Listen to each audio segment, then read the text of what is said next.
at dalawa ang sapatos ni Cardo, gaano kalayong Earth sa black hole?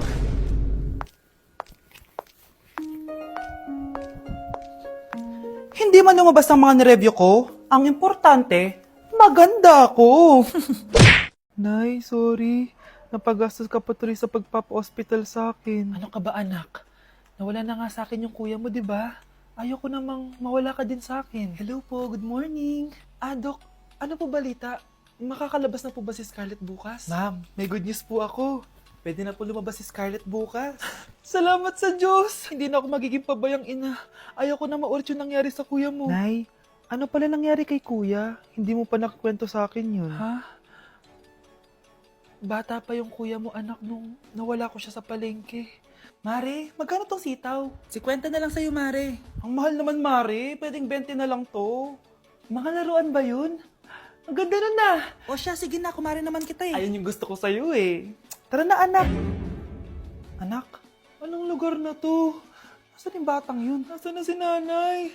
Nay! Anak! Ate, may nakita po kayong bata dito? Ay, wala po akong nakita eh.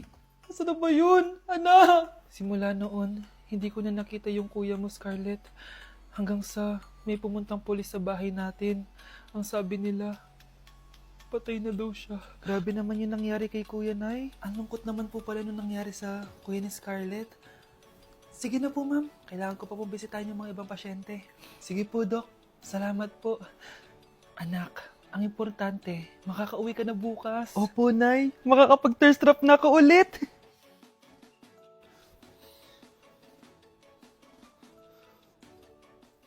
Anak, tara na, uwi na tayo. Nay, may pinapabigay pala si Doc sa'yo. Oh, ano naman kaya to?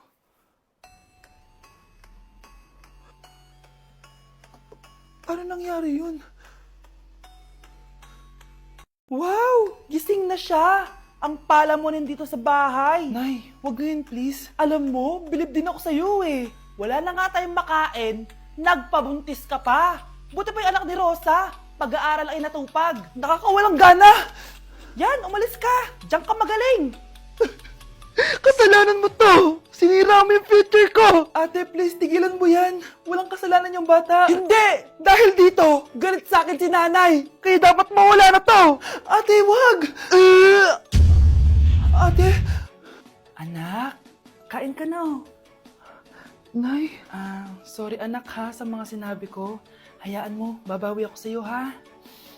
thank you, Nay. Nay, sumasakit yan ko. Nay. Oo, yung pinag-usapan natin ha.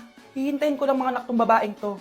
Pag nabigay ko na yung bata, ibigay mo na agad yung pera sa akin ha. Palak ibenta ni nanay yung anak ko.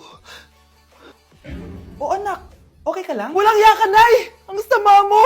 Akala ko, totoo nagbago ka na. Pera pa rin pala yung nasa utak mo. Abay, bakit? Wala ka nang pakinabang dito. At least yung anak mo, mapapakinabangan ko. Wala ka namang papakain dyan eh. Napakasama mo! Lalayas na ako sa impyernong to! Sige, lumayas ka! Sino tinakot mo? Tignan natin kung saan ka pupulutin. Hello, Bes. Hello, Bes! Kilala mo ba si Edward? Oo, Bes. Siya yung ama ng dinadala ko. Mayaman pala sila, Bes. Gusto kanyang makita kasi gusto niyang panagutan yung baby mo. Talaga? Oo, Bes. Ito na yun, Bes. Bes, hindi mo na kailangan magtiis na nanay mo. Hindi pwedeng anak ko lang ang makikinabang sa yaman ng lalaking yun. Dapat ako din.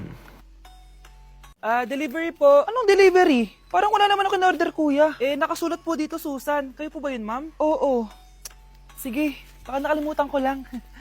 Nay, ano po yan? Cellphone? Di ba mahal to? Opo, Nay. Paano ka nakabili niyan? Siguro nanalo ng raffle si nanay. Nay? Oo, anak. Bakit? Nabalitaan niyo na ba, Nay? Uso yung mga scammer ngayon. Totoo ba? Grabe na talaga ngayon, anak. Sabi sa nakita ko, Nay, nang scam daw siya ng mamahaling cellphone gamit ang credit card ng ibang tao. At ito pa yung malala, Nay. Nang scam daw din siya ng pera. Delivery po. May delivery ata, anak. Delivery po. Ikaw na naman, kuya. Susan po ulit, ma'am. Wala naman nga ako in-order. Wala akong magagawa dyan, ma'am. Sa'yo nakapangalan eh. Sige na po, una na ako. Ano na naman laman neto? Pera? Ito ba yung sinasabi ni Scarlett na galing sa scam? Pero bakit sa akin nakapangalan? Anong gagawin ko dito?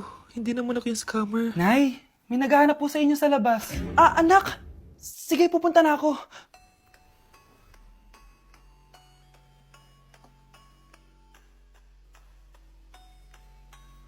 Ah, hello po. Ano pong kailangan nila? Kayo po ba si Susan, ma'am? May natanggap po kasi akong report na kayo daw po nangi-scam. Scammer? Hindi ako scammer, ah. Ma'am, sa'yo nakapangalan ng mga parcel. Kaya sumama ka na sa amin. Hindi nga ako scammer! Ikukulong ka na namin. Huwag niyo ko ikulong! Hindi ako scammer! Itigil niyo na yan! Hindi si nanay ang scammer. Pero nasa bahay na to, ang totoong scammer. Anak, magpagaling ka lang ha. Nay, ayoko na dito sa hospital. Ang daming may sakit. Kailangan mo nang gumaling, Scarlett, para makapag-date na tayo ulit. Oo, babe. Magpapagaling ako. Ah, hello. Kamusta na po siya? Ah, Doc, okay naman po siya. Pwede na po ba kami lumabas ng hospital? May bad news ako sa inyo. Nay, bad news daw. Hindi naging maganda yung mga resulta ni Scarlett. 3 araw na lang siyang mabubuhay. Hindi pwede. Ayoko. Ha? Mamamatay na ako. Huwag mo sabihin yun, Scarlett. Magpapakasal pa tayo, di ba? Magkakaanak pa tayo, di ba? Hindi ka mamamatay, anak. Gagawan ko ng paraan. Hindi pwede mamatay anak ko. Hindi pwede mamatay anak ko. Tita, una na po muna ako. Gabi na rin po eh. Sige po. Wala na akong choice. Kailangan kong gawin to. Para sa'yo, anak. O anak, kainin mo muna to para gumaling ka na. Ah, sige po, Nay. Sarap. Kain ka lang, anak, ha? Ah, hello. Kamusta siya? Ah, Doc, parang lumakas ako ngayon. Talaga, anak? Malakas ka na? May good news ako sa inyo. Naging okay lahat ng results ni Scarlett.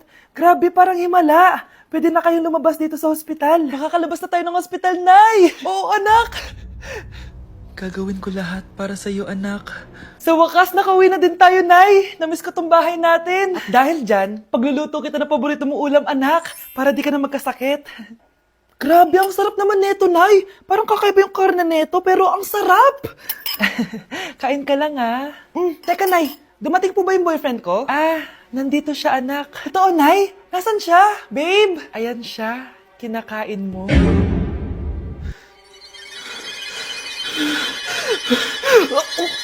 Uy, Scarlett, di ba ex-boyfriend mo yung bago ni Samantha? Samantha, tinraidor mo ko. Hi, Scarlett! Sabay na tayo mag-review. Sino ka? Lou, ako to, si Michael. Kaklase mo ako, di ba? Alam ko lahat ng sagot sa exam. Talaga ba? Sige na nga. Turuan mo ako dito. Yes! Sabay tayo magiging perfect! Uy, sarap niyan na! Oh, mag-isa ka lang? Ah, oo. Wala naman akong kaibigan dito eh. Ako, pwede ba ako maging friend? Boyfriend? Ha? Ayan ka na naman eh. Joke lang, ito naman. Kain na nga tayo.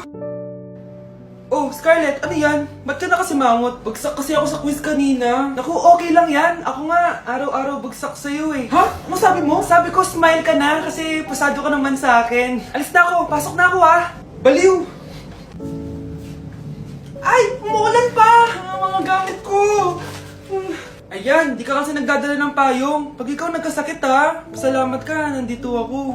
Michael, ba't nandito ka pa? Hatid na kita sa bahay niyo, baka mapano ka pa. Gusto ko safe ka makauwi. Lo, sige na nga. Ano ka? Scarlett? Michael? Ship ko kayo! You may kiss the bride! Mag-kiss na kayo! Anong kiss? Lu, parang di gusto. Dalian nyo na, kiss mo na sa noo! Humanda ka, Scarlett. Tapos na yung maliligayang araw mo. Hi, Bes! Uy, Bes! Boyfriend ko nga pala, Michael, si Samantha, best friend ko. Hello, Samantha. Nice to meet you. Hi, Michael. Ako nga pala si Samantha. Una na kami, Bes, ha? Bye-bye. Masaya naman kami dati. Inagaw lang siya ni Samantha. Yung best friend ko pa. Anak, kunin mo yung cellphone ko sa kwarto. May tumatawag ata. Ah, sige po, Nay. Sabi cellphone ni Nanay. Anak, bilisan mo naman. Ay, salamat naman, nakatae din. Scarlett, ba't nandyan ka? Eh, di ba pinukuha ko sa cellphone ko? Pinagsasabi mo, Nay. Kanina pa ako dito sa loob. Nay, eto na po cellphone niyo. Sino yan, Nay? Bakit kamukha ko? Teka lang, bakit dalawa kayong Scarlett? Nananaginip pa ako? Ah, Nay, ako yung totoong Scarlett. Ha? Sinungaling! Ako to, Nay, ang totoong Scarlett. Sandali nga! Hindi na ako tutuwa sa inyong dalawa, ha? Isa lang ang solusyon dito. Magtatanong ako at kung sino makasagot ng tama, siya totoong Scarlett. Unang tanong, saan ako may balat? Balat? Nay! Sa puwet! Nay! Sa kifi. Tama! Kifi. Ha? Totoo ba, Nay? O, diba, alam ko. Susunod na tanong. Ano ang timbang ko? Mukha kang 100 kilos, Nay. 75 kilos? Tama! 75 kilos! Yes! Huling tanong. Ano ang birthday ko? Birthday? Mahina pa naman ako sa ganyan. April 14, 1977? April 15, 1977. Tama! Ikaw nga ang totoong Scarlett! At ikaw, dahil talo ka, lumayas ka na dito, impostor! Ay! Sino ba kasing Scarlett na yun? Bakit kamukha ko siya? Anak, kilalang kilala mo talaga ako, no? Siyempre naman, Nay. Anak mo ko eh. Worth it lahat ng pagpaparetoke ko dahil sinira mo ang mukha ko noon. Ngayong napaniwala na kita, gaganti na ako sa'yo.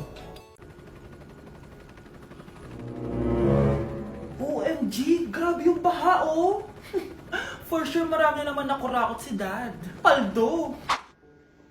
Oh, Cheska, ba't ang aga mo? Di ba traffic kasi baha? Ay, opo, ma'am. Baha nga po eh. Kaya pinag-helicopter na ako ni Daddy para safe ako. Kawawa nga po yung mga tao eh. Wow, sana all. Yes, Daddy? Opo, nandito na po ako sa school.